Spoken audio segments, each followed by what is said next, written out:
Hello everybody, my name is Periwinkle. Today I have a different kind of video for you guys which explains the scenery change.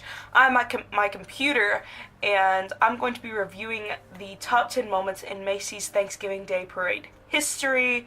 Now, there of course is tons of others Thanksgiving Day parades, but I love the Macy's one. That's the one I watch every morning on Thanksgiving Day, and I love it, and I wanted to review, I wanted to go over it with you guys because it's such a big part of my life, getting up every morning and watching it. My favorite part of the Macy's Thanksgiving Day Parade every year is when the Rockettes come out, and I think that's mainly just because it's just a sign of Thanksgiving transitioning into Christmas, even though, I'm already all Christmased out, right? I am Christmas-y, but it's still really pretty. But I'm going to go ahead and get right into it, so let's go ahead and switch over to my computer. Alright, so we are here on my computer, and this is from the New York Post, and it was posted last Thanksgiving on the 2017, wow. But it was posted last Thanksgiving, and it's called the Top 10 Moments in Macy's Thanksgiving Day Parade History, if I remember, wow. I will definitely put this article in the description down below for you guys to see. But it says, the Macy's Thanksgiving Day Parade was once a modest march without a single balloon. The first year it hit the streets in 1924, the event showcased zoo animals. Wow. Since then, it has dazzled the country with elaborate floats, larger-than-life balloons, and star-studded performances, raking in 3.5 million spectators and 50 million TV viewers annually.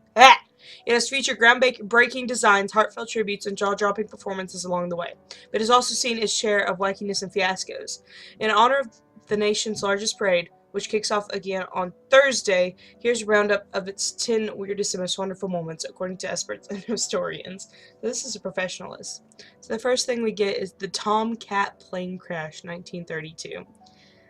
So Annette Gibson, a 22-year-old student pilot from Brooklyn, was soaring in the small plane with her instructor over Queens when she saw it. A strange yellow blob in the sky. A 60-foot-tall striped Tomcat balloon had been released then an hour earlier from the parade on 34th Street in Manhattan as part of a publicity stunt.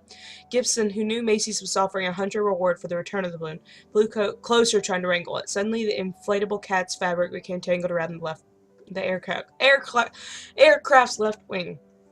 The plane went into a deep tailspin. Robert Grippo, author of the Macy's Thanksgiving Day Parade, said he turned off the engine so it wouldn't catch on fire. Onlookers gasped as the plane plunged and came 250 feet within rooftops.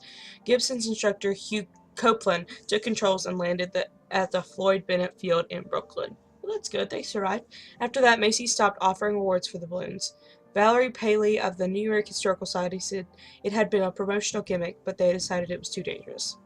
Miracle on 34th Street appearance. Ooh. 1946. By the 1940s, the parade had become wildly popular among New Yorkers, but it wasn't until its first appearance on film in the 1947 classic holiday flick, Miracle on 34th Street, that the rest of the nation tuned in. That footage made it iconic, Paley said. Once the parade made it to the silver screen, the rest of the world could enjoy it.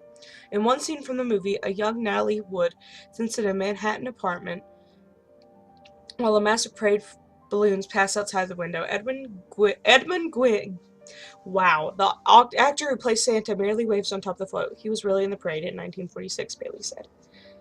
Next, we have Amazing Underdog, 1965. I love the Underdog movies. When the Canine Crusader soared onto the parade scene, he shook up the balloon design world. The four-legged superhero, who was just an ordinary shoe shiner by trade, was the first character designed to be flying, belly down and cape flapping. Up until that point, even Superman was depicted standing straight up, Grippo said. Joe Harris, the illustrator behind the animated dog, who also drew the Trick Serial Rabbit, worked with the engineers to create the first of its kind balloon. To this day, it's my favorite. I like the Underdog movies. I like the remake. I don't know if it got famous or anything though. Original Snoopy, 1968. The beloved Beagle has appeared more than any other character in history of the parade, with 8 incarnations ranging from an astronaut to an ice skater. Oh, but his first appearance as aviator Snoopy was brilliant in its simplicity, Grippo said. It looked just like the cartoon. That was its charm, its simple shape. The Peanuts Pooch wore a green pilot hat and had a longer snout than most modern versions. Snoopy stole the show that year from the Donald Duck, Popeye, Superman, and Bullwinkle the Moose. The Diana Ross Show, 1979. Let's watch this. Oh crap, it went forward. And I gotta grab this, so.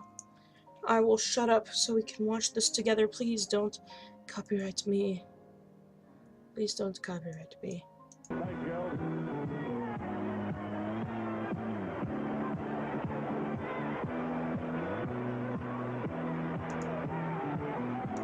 Okay, we're gonna.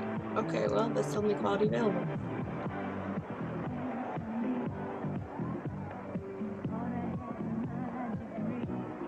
Okay, I get the thing. It says parade producers had previously frowned on inviting A-list celebrities to perform, fearing they would upstage the march itself. But they made an exception for Miss Ross. She had real star power, Gervais said.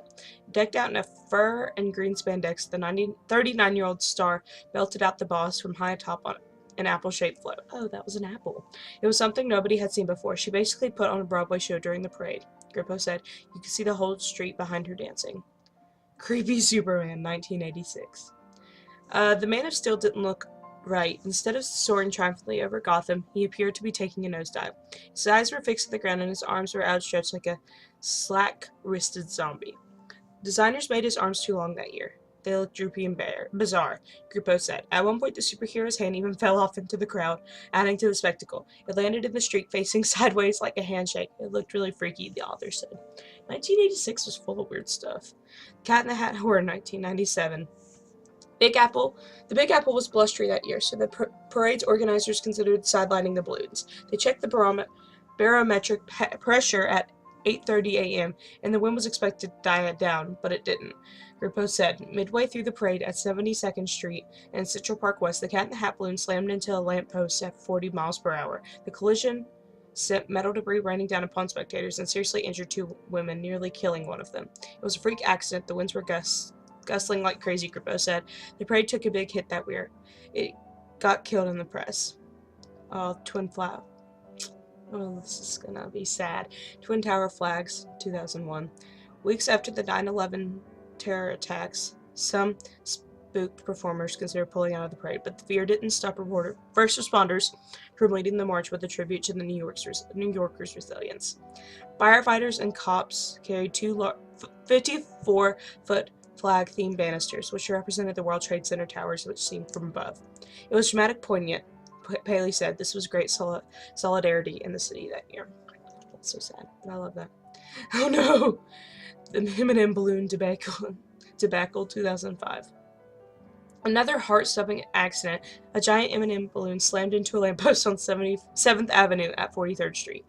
A 30-pound light fixture struck an 11-year-old girl in the head, fell to the ground, and bounced into her sister, who has cerebral palsy. The 11-year-old needed 9 stitches in her head. Her sister miraculously escaped with only minor bruises. Aww.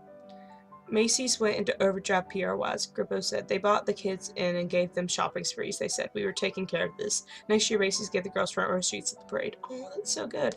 And then we have the last one, Kinky Boots Controversy, 2013. So, the cast of the hit Broadway musical Kinky Boots performed 2 songs, dazzling some viewers and infuriating others. Critics, many of whom were not New Yorkers, were appalled that the performance featured male actors in drag. It was very controversial, Grupo recalled. People took to Twitter furious with Macy and NBC. It was not exactly seen as family entertainment for early Thanksgiving morning. Macy's and others defended the show to Page 6. As 2013's Tony Award-winning Best Musical Kinky Boots is not only a hit with Broadway fans, but Black Friday shoppers, a company rep said in a playful nod to the show Fabulous Footwear. Macy's Thanksgiving Parade has always spotlighted the best of Broadway since the 60s, and this year is no exception. Aw, good. Kinky Boots is always fun.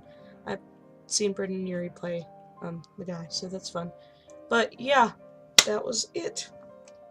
Anyway guys, if you enjoyed this video, make sure to leave a like down below and subscribe. I'm making Thanksgiving and Black Friday and fall themed content all throughout the rest of this week. I hope you enjoyed, and yeah, I'll see you all later. Bye!